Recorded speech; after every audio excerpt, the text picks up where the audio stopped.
¿Qué tal, amigas y amigos? Sean bienvenidos. Esto es 60 minutos con José Luis Yepes, su cita del fin de semana por Promar Televisión. En esta oportunidad tenemos con nosotros otro personaje referente en un área del quehacer humano. Vamos a conversar en los próximos minutos y conocer más de la vida de Alexis José Saldivia Dager. Alexis Saldivia, un hombre emprendedor, y ustedes van en el transcurso del programa también a conocer un poco más de esas anécdotas que permitieron que en muy poco tiempo, en menos de lo que estaba previsto, Barquisimeto tuviese una infraestructura deportiva de alta competencia, como en ese momento no la tenía otra ciudad en Venezuela. Y eso fue posible con alguien que estuvo a la cabeza como Alexis Saldivia. Obviamente estamos hablando del gobierno de Luis Herrera Campins, donde hubo también ese apoyo decidido a que se dieran estos juegos, pero de eso nos hablará nuestro personaje más adelante. En principio quisiéramos a darte la bienvenida al programa, Alexis, que nos hablará de cómo fueron tus inicios, dónde naciste, quiénes fueron tus padres, a qué se dedicaban, cómo se llamaban, cuántos hijos eran ustedes en la casa, qué número eres tú, si eres el mayor, el menor, el del centro. Hablemos sobre todo eso para situar y enmarcar a nuestros televidentes. Primero, muchas gracias, José Luis. Yo nací en Caracas en un mes de octubre, en una quinta que se llamaba la Quinta Azul.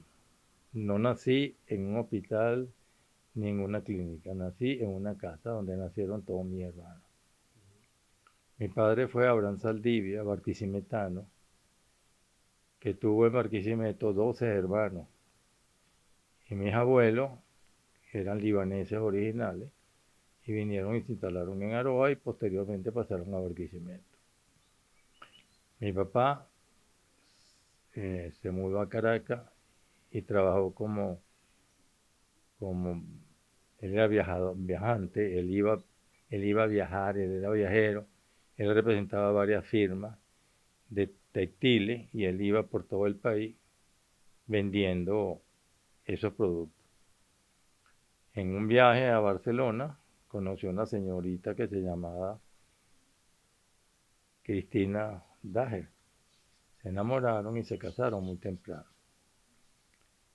Mi papá se vino a Caracas y ahí estableció su hogar en San Bernardino, en una vivienda que hizo para mi mamá que se llamaba Cabega.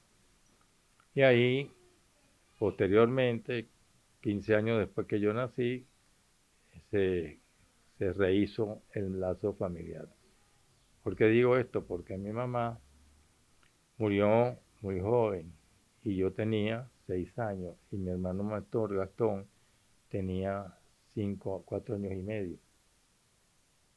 Eso hizo que los hermanos mayores, Abraham, Edgar y Violeta, mi papá los mandara a Estados Unidos.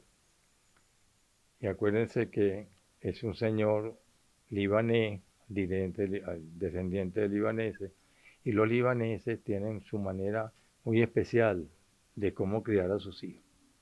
Él pensó que él solo no podía manejar a su familia, entonces nos metió en una escuela que es Instituto Esta Escuela, una escuela, un liceo muy importante que estaba en la Florida.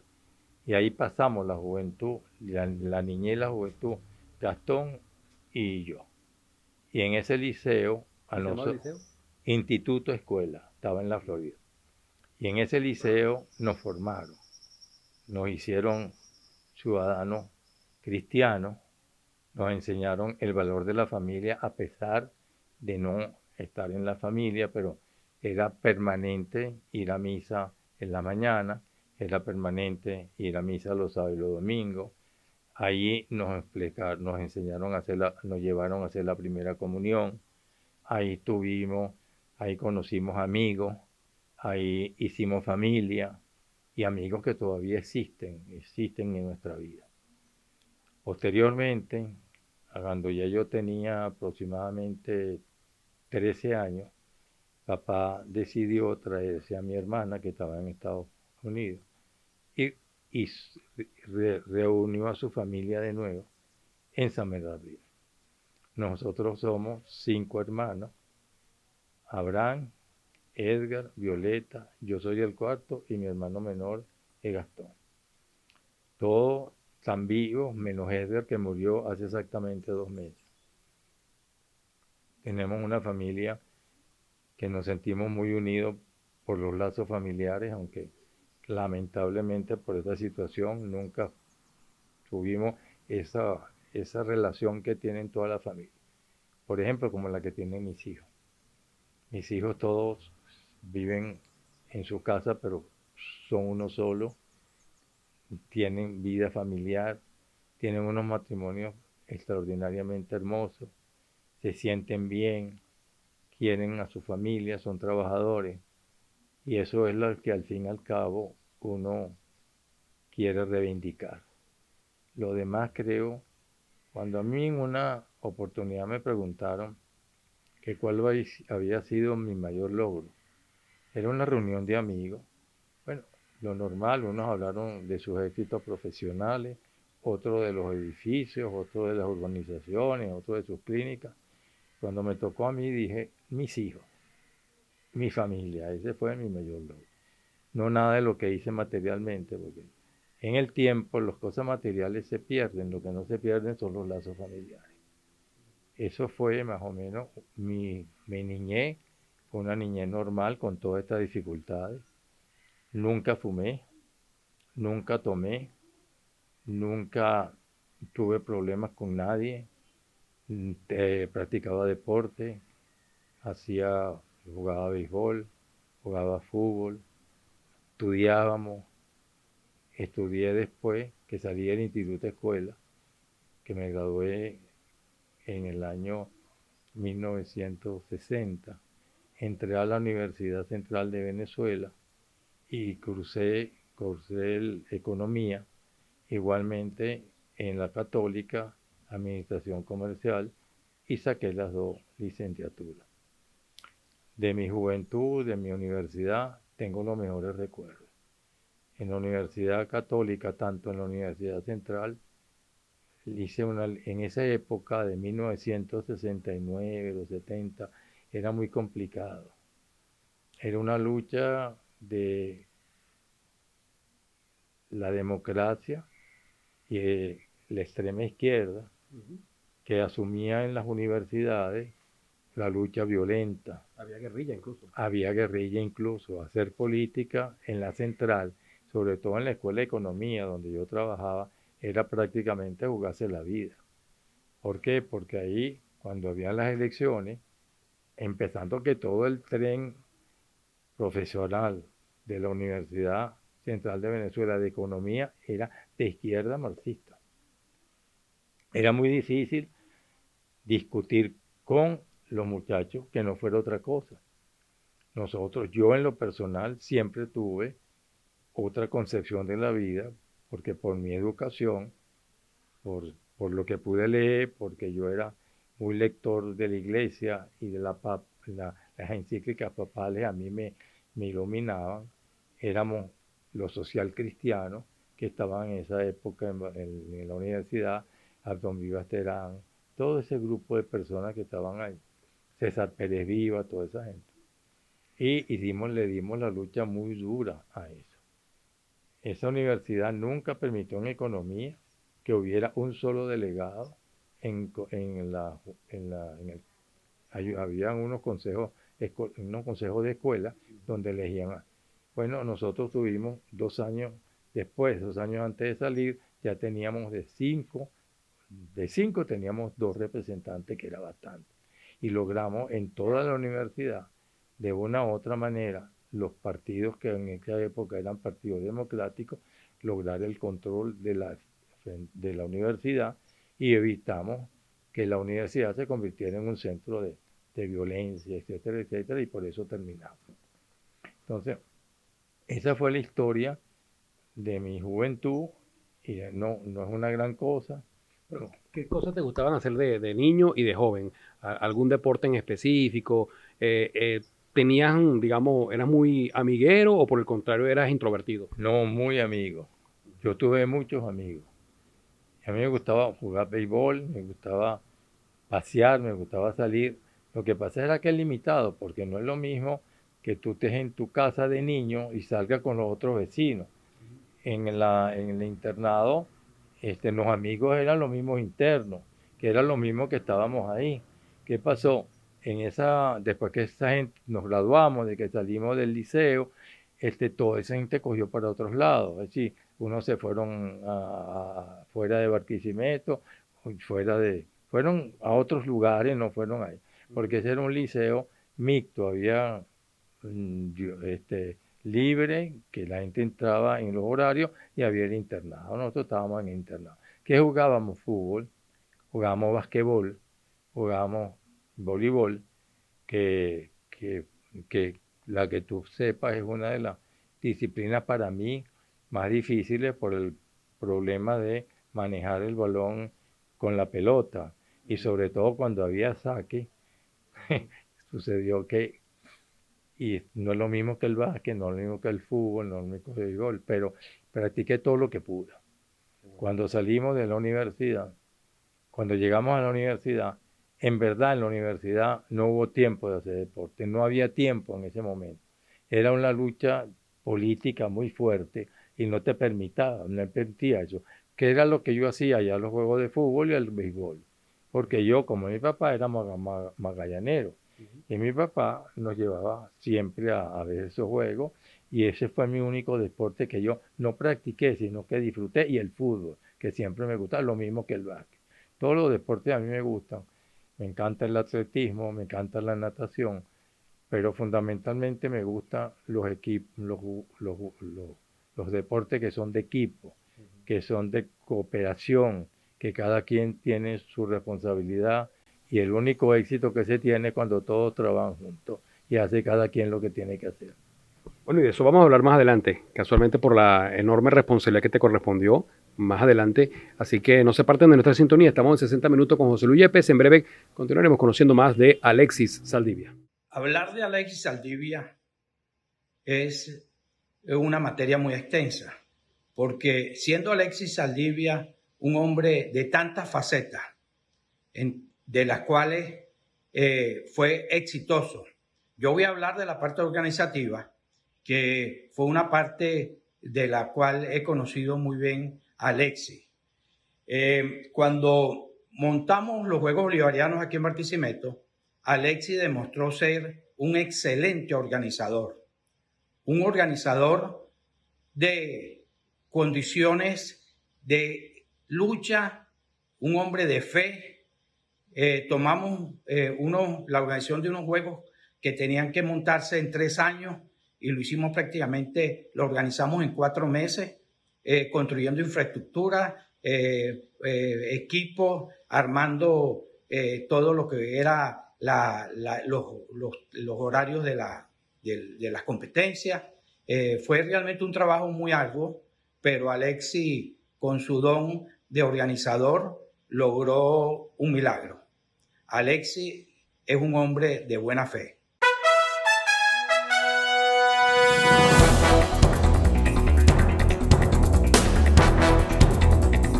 Continuamos en 60 minutos con José Luis Yepes, hoy conversando con Alexis Saldivia. Alexis, nos hablabas en el segmento anterior de la infancia y la juventud, o sea, la adolescencia. Hablamos de tu incorporación, de tu incursión en la universidad, incluso en 2 carreras a la vez, tanto en la universidad pública, en la Universidad Central, como en la UCAP, en la Católica Andrés Bello. Y entiendo que también en esos años, pues, se dio que conociste a la que a la postre sería tu compañera de vida. Háblanos sobre eso. Bueno, no, desde el momento que tuvimos noviazgo, estábamos iba a mi casa, yo la buscaba, la llevaba. Pero ¿cómo la conociste? En Barcelona, en la lechería.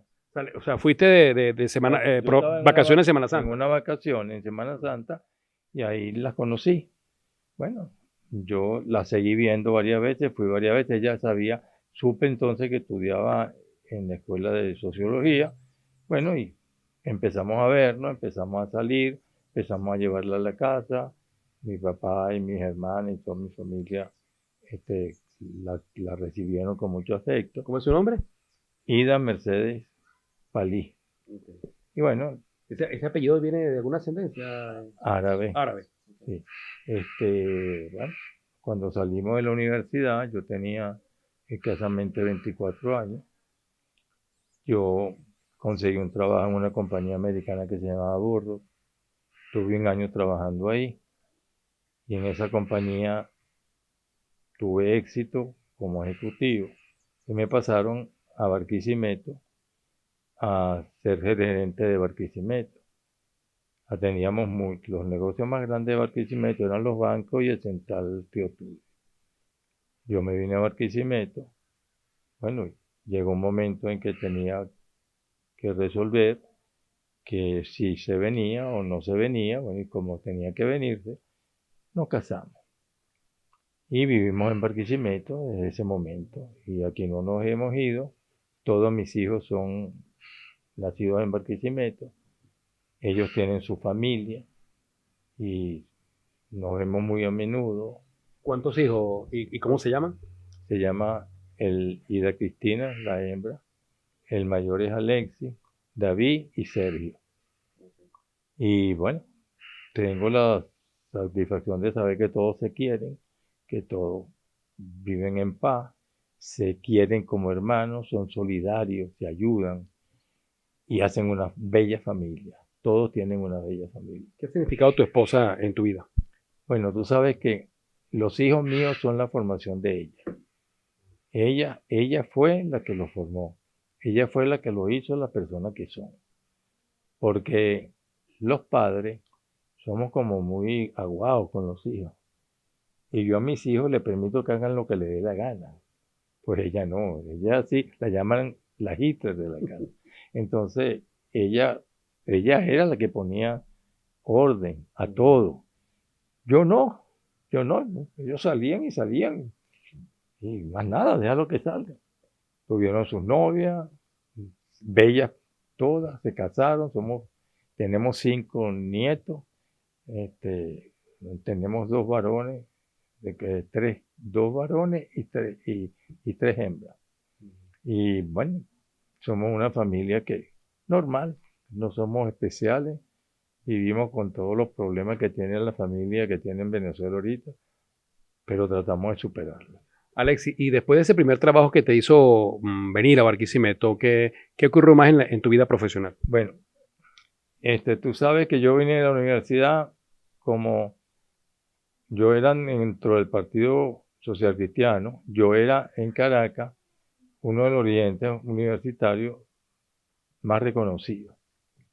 Yo me vine a Barquisimeto y al llegar a Barquisimeto, el partido en Caracas le hizo saber al partido aquí que me recibieran, que me atendieran. Yo empecé mi trabajo y en esa época empezaban las elecciones de Caldera. Yo estaba trabajando en la Bordo y le dediqué muchísimo tiempo a esa campaña. En esa época, los factores más importantes de Copey Lara eran Carlos Zapata, Pérez Coronel, Rafael Montes de Oca. Esos eran los más importantes dirigentes y bueno, tuve la oportunidad de que me dieran la oportunidad de sacar la organización de Copey en esa época. Bueno, esa fue la época en que ganó Caldera por 36.000 votos. Esos 36.000 votos fue la diferencia que hubo para que Caldera fuera presidente. Esos 36.000 votos estaban en unas actas que me entregaron a mí para llevarla a Caracas. Como era asunto de ganar o perder unas elecciones, me montaron en un carro a las 9 de la noche con las actas y yo tuve que irme no eran las carreteras normales, no existían autopistas ni nada, pero me acuerdo que salimos de Barquisimeto por Yaritagua y llegamos allá al día siguiente con las actas. Bueno, se lo entregué al doctor Caldera, medirle. Cuando llegué aquí, que se hubo la elección, que ganamos el Consejo Municipal, que ganamos ese, Carlos Zapata se empeñó en que yo estuve a trabajar en el Consejo Municipal como administrador. Antes no había el alcalde, había el administrador. Y yo tuve 5 años trabajando ahí. Creo que se puede buscar la historia. Como administrador del Consejo Municipal recibía 2.000 bolívares al mes. 2.000 bolívares al mes. Yo lo dejé cuando salí con 150.000 bolívares al mes en esa época. con un catastro totalmente terminado. La gente recibía no solamente la notificación de los derechos de frente, si tú tenías un negocio de la patente y tenías un carro del carro en un solo recibo. Lamentablemente cuando salimos de ahí eso se perdió. No sé cómo está eso ahorita, tengo muchos años de vinculado al consejo, pero es una lástima porque eso era, el catastro era lo más importante que puede haber en la ciudad. Pero bueno, y se quedó. Las obras que en esa época se hicieron fueron muy pocas porque no habían dinero, se hacía era con la ayuda del gobierno central, y el gobierno central en esa época hizo muchas cosas, hizo bastantes cosas. El gobierno de Caldera se hicieron escuelas, se hicieron universidades, se hicieron autopistas, y algo que es importante, casi se terminó cubrir al estado de electricidad.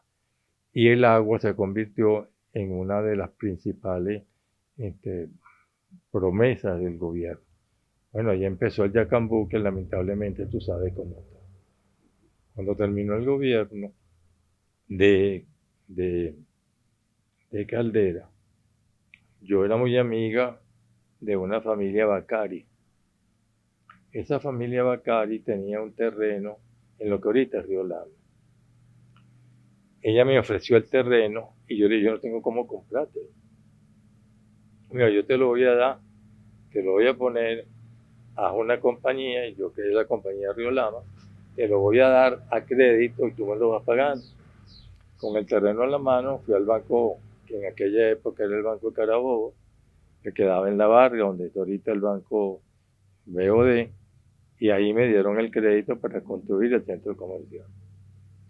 El centro comercial lo construí. ¿Por qué el nombre de Río Lama? Por un río. Hay un río que se llama Río Lama, que es muy hermoso, está en Centroamérica, y es muy hermoso porque está entre montañas, y se llama Río Lama. Es un nombre de indio, no es, se llama Río Lama, pero su origen es indígena. Fue por eso que se puso Río Lama, no era por nada, me gustó el nombre, me gustó el río y le puse Río Lama.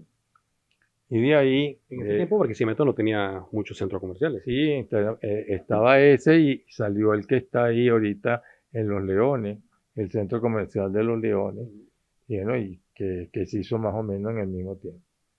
Bueno, posteriormente a eso del centro comercial, que pagamos el crédito, logramos crédito para hacer varios edificios, y hicimos varios edificios. Y que se llaman Río Lama 4, Río Lama 5.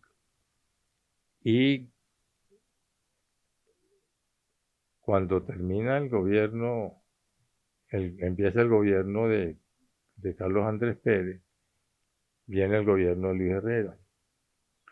El Luis Herrera, yo era el secretario de organización. Y yo me convertí en esa campaña de Luis Herrera en Lara, en un factor estimulante, pues yo. Nosotros organizamos, era el contrario, que no era enemigo, el contrario, era Acción Democrática, que aunque perdió en las elecciones de Caldera, él ganó mayoría en casi todos los municipios, con excepción de Iribarren, pero en todos los ganaron ellos.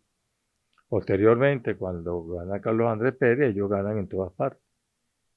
Y venía en las elecciones donde Luis Herrera salió candidato y el DAD era Piñerúa. Yo me involucré en esa campaña, estando con mi trabajo, yo no los abandoné. Ahí inauguramos el centro comercial, inauguramos la oficina y seguimos. Traje la Cafetera Nacional, que era una empresa de mi papá, que la traímos a Barquisimeto, la manejó mi hermano Edgar. Y ahí también hicimos Vasos Lara, que la promovió la promovió mi hermano Edgar y mi hermano Gastón. Teníamos todo eso salió muy bien, gracias a Dios. Bueno, y en ese momento, en pleno año 80, ya había un problema con los bolivarianos. Vamos a hacer una pausa, Alexis, porque ese cuento de los bolivarianos es bastante extenso y no queremos interrumpirte. Ya tenemos que ir a cumplir con los compromisos de publicidad. Así que en breve conoceremos más acerca de la vida de Alexis Saldivia y nos viene con el tema de los Juegos Bolivarianos. Tenemos que referirnos a Alexis Saldivia como un ícono de Barquisimeto y de Rita Lara. Alexis, entre sus cualidades más importantes, es la de ser un organizador excepcional. Capacidad excepcionales como organizador.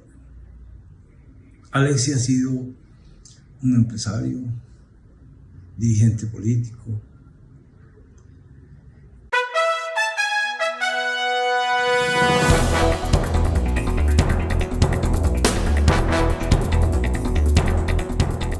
Termina el gobierno de Carlos Andrés Pérez, comienza el gobierno de Luis Herrera Campins, que era de Copey, una campaña inusual incluso para un candidato social cristiano porque fue muy popular esa campaña que le dio el triunfo a Luis Herrera Campins.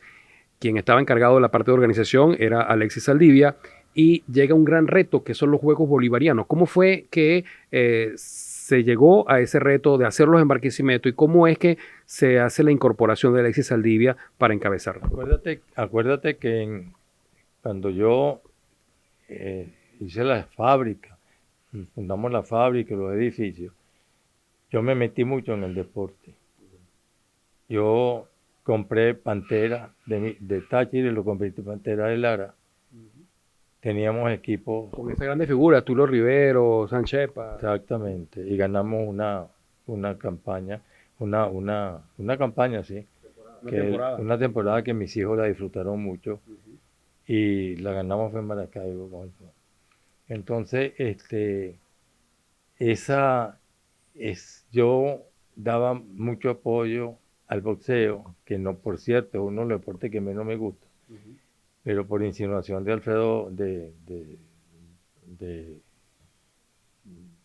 amigo, sobre todo que le gustaba eso, Alfonso Saer, empecé a promocionar a algunos boxeadores de la selección Lara.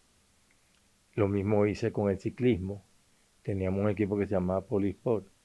Teníamos un equipo. De hecho, tenías una tienda que se llamaba así, Polisport. Se llama Polisport, sí. Si mal mi memoria no falla, no solamente tenías la sucursal en el Río Lama, sino otra en el oeste, en el Obelisco. En el Obelisco. Logramos, con el favor de Dios,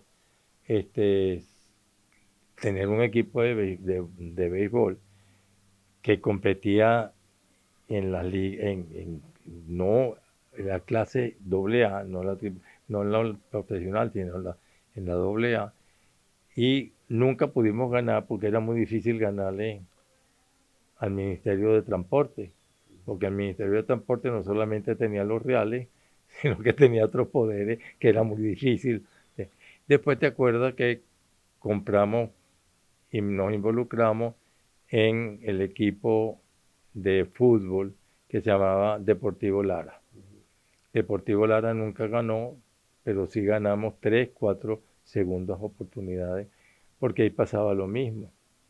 Debe haber por ahí una anécdota que cuando nos faltaba 10 minutos para ganar un juego que era el campeonato, el árbitro sacó al equipo contrario, al Táchira, un penalti que nunca existió, porque ni siquiera fue en el área de... Y yo no soporté, yo me bajé, bueno, me encaré con el... Me sacaron y me metieron una multa, me sacaron como directivo por 1 año. Pero eso pasaba en el fútbol de esa época.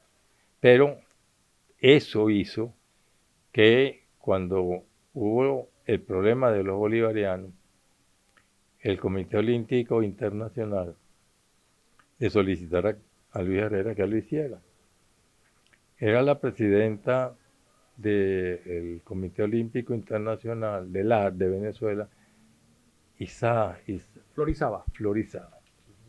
Florizaba vino a Barquisimeto y me dijo que ella me conocía por todas las cosas y que ella quería que le dijéramos al presidente que Barquisimeto podía hacerlo. Le dije, mira, Flor, lo primero que tenemos que hablar es con el gobernador. Si el gobernador del estado Lara no está enamorado de este proyecto, esto no va a ser. ¿Quién era el gobernador? Carlos Zapata. Carlos Zapata es la persona indicada para esto. Vamos a hacer una cosa. Anda a Caracas, háblate con el ministro de Relación del Deporte, háblate con él y pregúntale a él qué opina de esto. Si él está esto de acuerdo, que hable con el presidente, que el presidente hable con el doctor Zapata y que el doctor Zapata decida qué es lo que se va a hacer. Eso pasó así, llamaron al doctor Zapata, una vez me llamaron a Miraflores y ahí estaba Luis Herrera con todo el gabinete, Carlos Zapata, y dijo si yo estaba dispuesto a hacer esos juegos. Mire, presidente, son 9 meses, porque en diciembre ya está, son 9 meses. O sea, te pedían que hicieran en meses lo que en otros países esos juegos lo hacen en años. 4 años. Pero había otro problema, que no todos querían participar.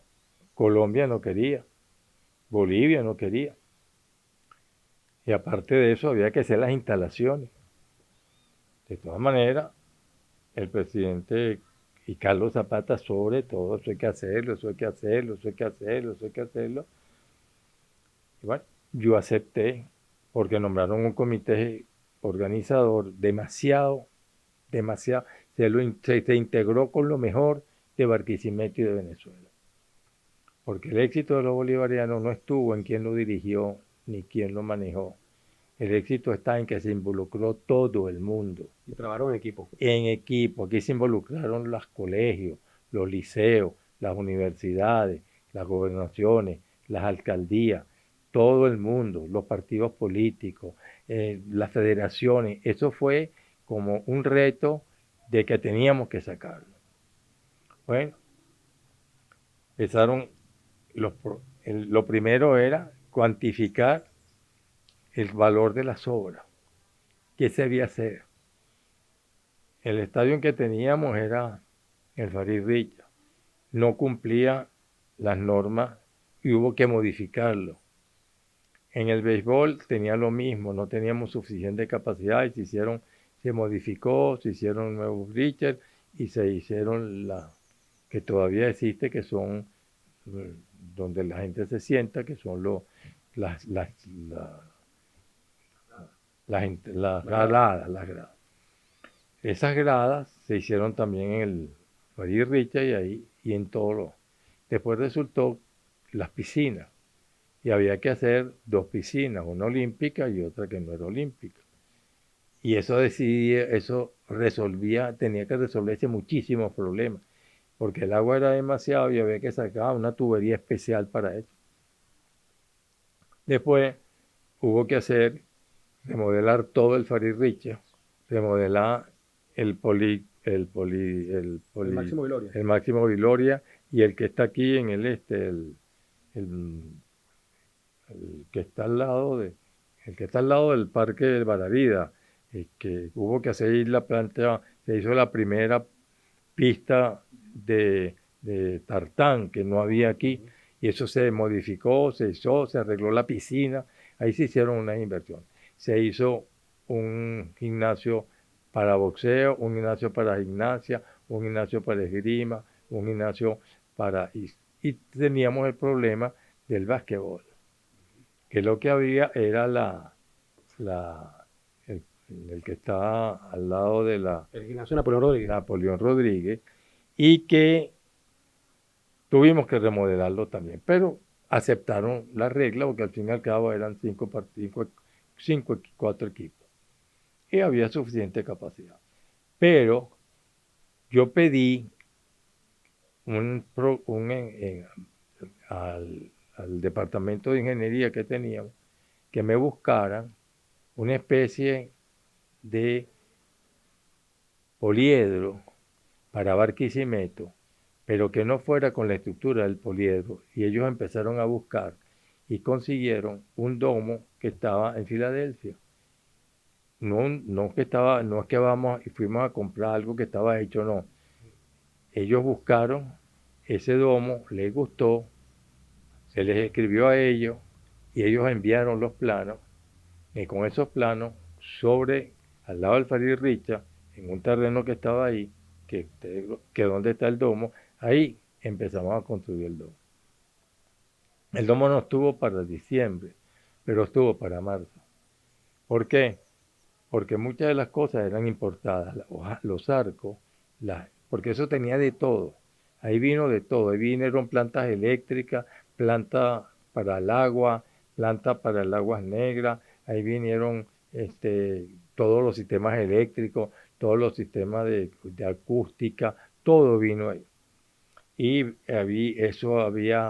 había para jugar tenis, para hacer boxeo, ahí se podía hacer cualquier tipo de evento, conciertos, todo se podía hacer ahí. Entonces, bueno, lo hicimos, pero para eso se logró también el esfuerzo de todos.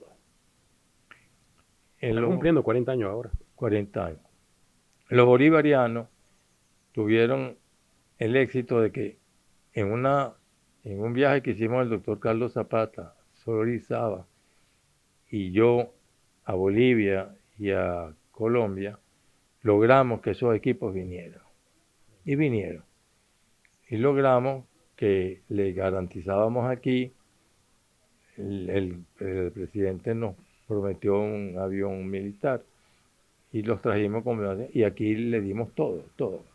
Aquí no, y se fueron. Esos bolivarianos dejan lo que la gente más recuerda es la bendita barra. Y digo bendita porque es una bendición de Dios. Esa barra le dio la vuelta a toda América y a todo el mundo.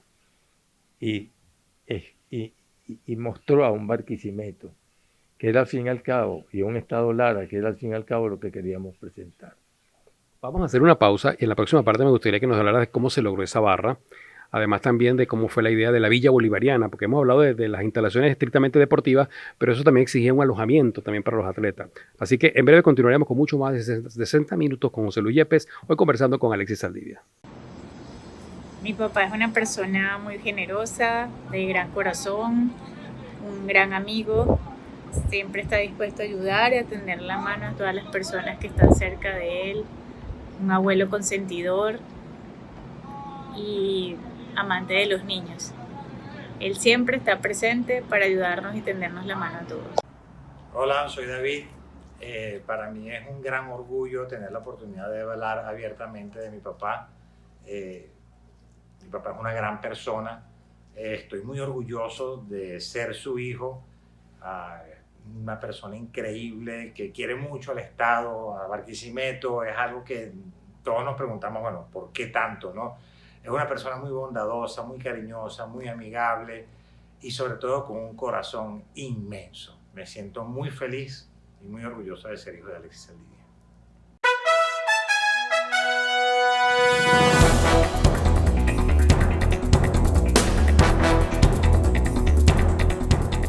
Llegamos así a la parte final de este 60 minutos con José Luis Yepes, hoy conversando con Alexis Saldivia y estábamos hablando de todos esos detalles que hicieron posible a nivel organizativo tener unos Juegos Bolivarianos en Barquisimeto que todavía, más de 40 años después, se sigue hablando, sigue siendo una gran referencia y lo más importante, han dejado unas instalaciones deportivas en Barquisimeto que siempre nos ayudan para cuando hay juegos nacionales o de otra índole, simplemente es más fácil remozar que tener que partir de cero como en muchas ocasiones les tocó a ustedes, ¿no?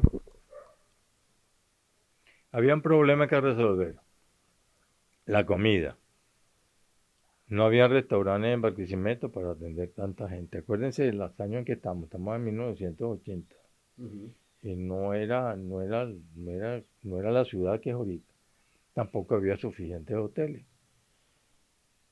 Tuvimos que tomar carrera, ser en carrera.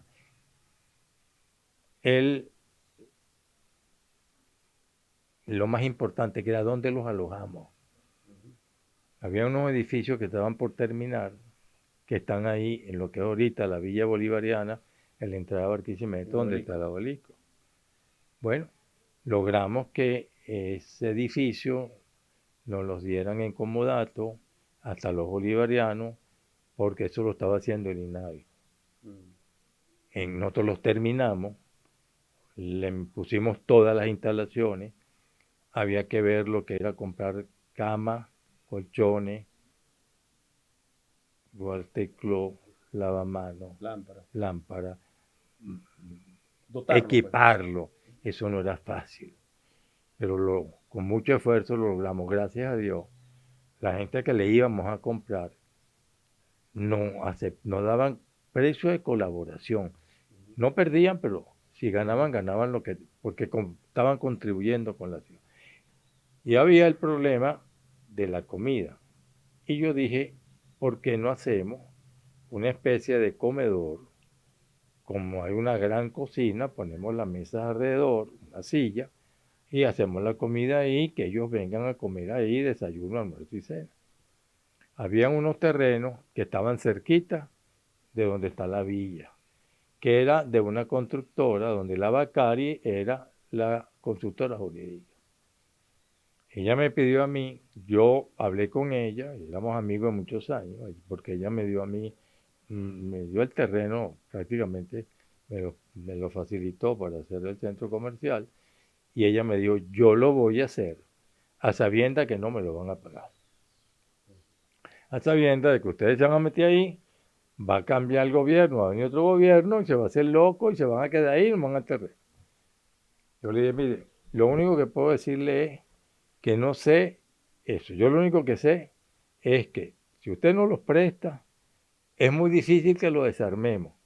Pero tenemos que buscarle después la solución donde lo ponemos en otro lado y le devolvemos su terreno. Cuando llegaron hicimos los juegos y ese restaurante tuvo inclusive servicio para todos los que estaban en la zona industrial que iban a comer ahí después de los bolivarianos. Eso tuvo 4 años funcionando porque la realidad era que consiguiera fondos para mantener los edificios y para mantenerse ellos mismos. Y se logró los primeros años, el primero año, el segundo año, pero cambió el Consejo Municipal, cambió los estatutos de Funda Deporte, que era Fundacobol, cambiaron. Las cosas no siguieron igual, se destruyeron la parte de la comida, las cocinas, los baños, eso se dañó, no sé qué pasó, se descuidaron, no les importó. Y ese edificio que era para los atletas, siguieron para los atletas y ahorita no está cumpliendo esa función. Ahora, ¿qué pasó con ese terreno?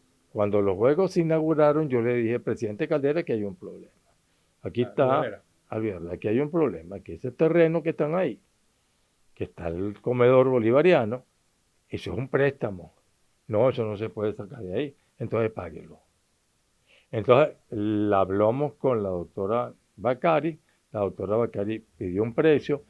En el presupuesto siguiente, la gobernación de Lara lo metió y ese terreno se compró. Y se compró para Fundacobol. No sé cómo está ahorita, qué hicieron con eso, no sé, pero para eso se hizo. Hablemos de esos Juegos Bolivarianos. Era un gran reto, las instalaciones tenían que estar a tono y listas en meses, cuando eso lleva años. Llega el día inaugural, una de las cosas que más impactó fue la barra, pero sobre todo lo que transmitió Lara en materia de cómo pudo montarse en la organización de unos Juegos Bolivarianos que han sido una gran referencia. Esas delegaciones las logramos llevar a la Villa Bolivariana y posteriormente los llevamos al estadio donde hicimos una prueba. Hicimos esa prueba con la barra atrás y en el mismo día que habían llegado los paraguas y logramos hacer la primera prueba. Yo me acuerdo que a esa hora del día antes había un helicóptero sobre el estadio. Bueno, hicimos la prueba, salió maravilloso.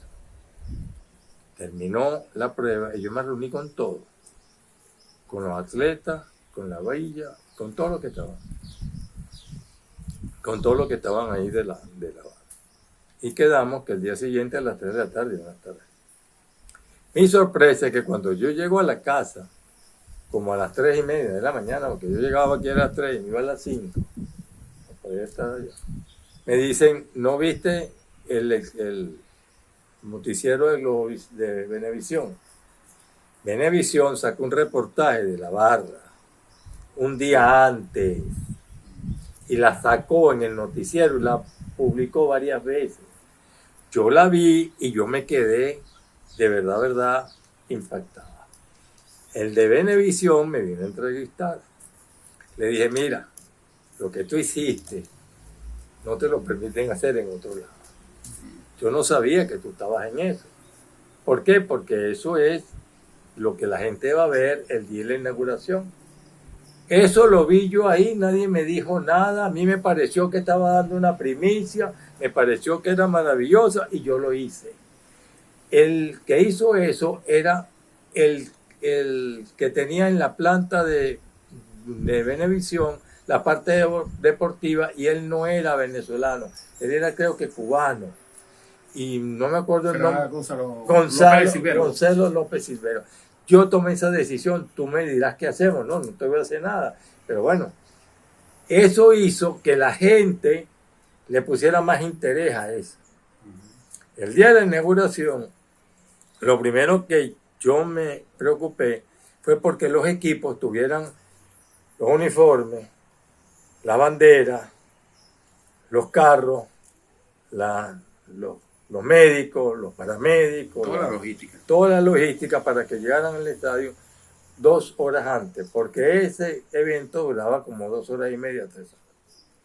Bueno, llegué a las 3 de la tarde y me sentí tranquilo cuando vi que ya la barra se estaba formando. Después empezaron a llegar los equipos, los pusimos atrás y empezamos a organizar. Atrás, a las entradas, yo creo que no sé cuánta gente había, pero ahí estaba, qué sé yo, 20, 30, 40, 50 mil personas. Y todos querían entrar ahí. Yo no podía, sino porque eso, venía el presidente, venían unos embajadores, eso es muy delicado. Lamentablemente, mucha gente se quedó sin poderla ver, pero otros la vieron. La gente, lo primero que se maravilló fue cuando abrimos la inauguración y apareció la barra, dándole la bienvenida al presidente de la República. Y salió inmediatamente las 9 bandas integradas de los colegios que hicieron. Claro, estamos hablando que Barquisimeto tenía unas bandas show de las mejores del país, ¿no? Los mejores liceos. Y nosotros logramos, para ese evento, darle los materiales que necesitaban, los instrumentos. Además de eso, pusimos un coro de 250 personas y 250 mujeres y hombres que hicieron la entrada y eso. Esa parte de la inauguración fue lo que la gente recuerda más. Y cuando ustedes lo vean de nuevo, ustedes van a ver que eso fue lo que impactó. Claro, después vino lo demás.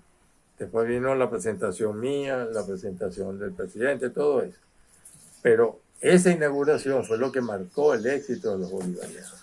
Alexis, ¿tú recuerdas qué te dijo el presidente Herrera una vez que vio toda esa inauguración apoteósica? Te lo digo. Lo voy a decir con mucha pena. Te ganaste muchos enemigos. Eso fue lo que me dijo. Eso es lo que siempre pagan los que hacen algo bueno, más nada. Correré con eso, le dije.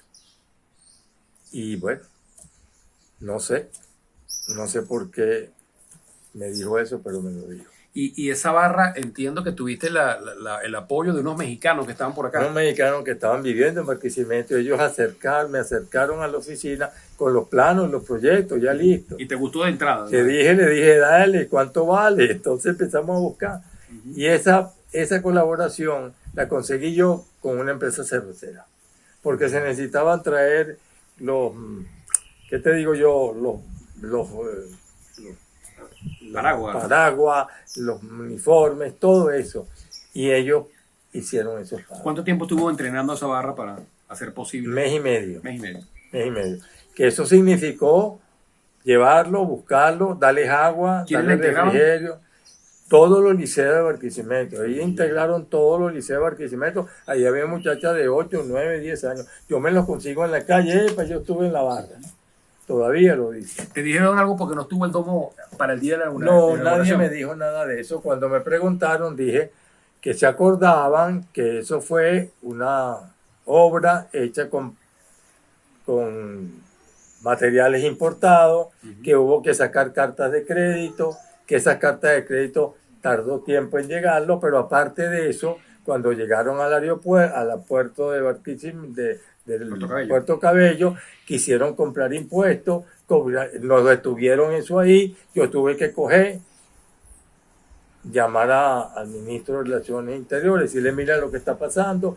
Yo mismo me fui con los gandolas y los traje sin permiso y sin nada. Eso trajo un problema. ¿Quién estaba el ministro de Relaciones Interiores? ¿Este Montedioca? No, era Montedioca el ministro. Entonces, yo me los traje sin permiso. Eso me provocó a mí un problema porque en el puerto me llevaron a la fiscalía. En la fiscalía, bueno, señor, yo no sé qué hice. Yo lo que hice es que hay unos juegos allá que tiene que estar el domo y esto tiene aquí ya 2 días, 3 días, 5 días, no le dan permiso, ustedes están cobrando unos impuestos, esto es del gobierno, esto no es particular. Bueno, total que eso llegó. Y lamentablemente no pudimos, porque eso fue en diciembre, ¿verdad? Y entonces enero, febrero y en marzo, 2 meses después. El 28 de marzo. El 28 de marzo, pero te digo esto, hacer esa obra en 6 meses, eso no lo ha hecho sino en Estados Unidos. Aquí nunca lo hubiera hecho nadie en 6 meses. Cuando estuvo listo el domo, ¿qué pasó? ¿Qué hicieron, Alex? Bueno, el Luis Herrera quiso hacer una inauguración, Carlos Zapata la quiso hacer también, él dijo que él quería hacer eso, porque en ese momento el gobierno vendía eso como su mayor éxito.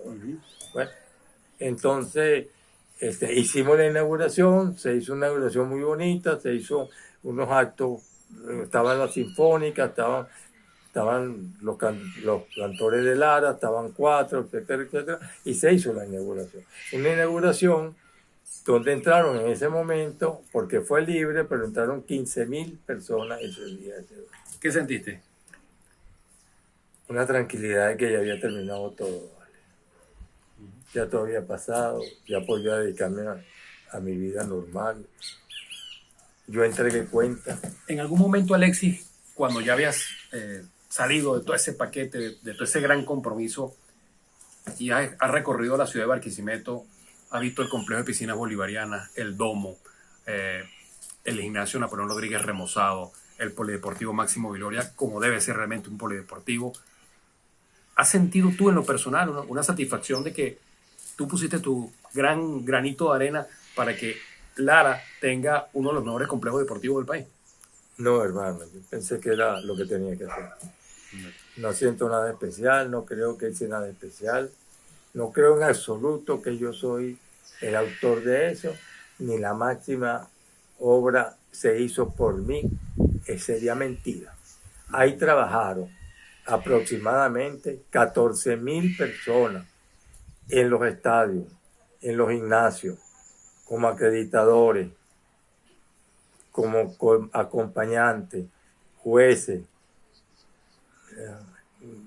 técnicos de todo tipo, cocineros, limpiadores, los que aseaban, los que limpiaban, los que dormían, los que no dormían, los que hicieron el trabajo. Eso lo hicieron ellos porque les salió a hacerlo. Se motivaron. El único mérito que a mí me pueden atribuir es que motivé. Yo fui un motivador, mas no lo hice yo. Claro, pero lograste que trabajaran en equipo y que más allá de todo sintieran una empatía de que era el Estado Lara el que estaba allí. Eso era lo que yo siempre les decía. Esta es la obra de ustedes. Ustedes son los que van a ir. Cuando se hable de esto, van a hablar de ustedes. Y yo no sé si ustedes saben que yo he sido muy parco en esto. Esta es la primera entrevista en 40 años que yo hago. No se lo he hecho ni a una radio, ni a la televisión. Inclusive cuando terminó, yo me perdí. Me perdí absolutamente de eso. Me ocupé de las cosas que yo hacía y de dar la cuenta. Yo tengo una gran satisfacción. Que la Contraloría General de la República envió un finiquito diciendo que si todas las cosas en Venezuela se hicieran como se hicieron los bolivarianos, en Venezuela no hubiera nunca problemas de obras interminables o más costosas de lo que salió. Alex, si nos están haciendo señas que se nos agotó el tiempo, pero una pregunta final. Mirando allí a esa cámara, Alexis, ¿cómo le gustaría ser recordado a Alexis Saldivia? ¿Cómo lo que soy? Amigo. Soy amigo. No, Alexis, encantadísimo de que nos hayas abierto las puertas de tu casa y también que nos hayas compartido con nuestro público parte de lo que es tu hoja de vida, que como tú lo mismo lo has dicho, has estado de muy bajo perfil, pero finalmente te decidiste y qué bueno que hayas sido en el programa para que esto quede también como un legado a todas, sobre todo a las nuevas generaciones. Gracias, José Luis, gracias, Carlos. Y creo que les agradeceré siempre. Bien, ya lo saben entonces, en la cámara de Carlos Guerra será hasta un próximo 60 minutos con José Luis Yepes.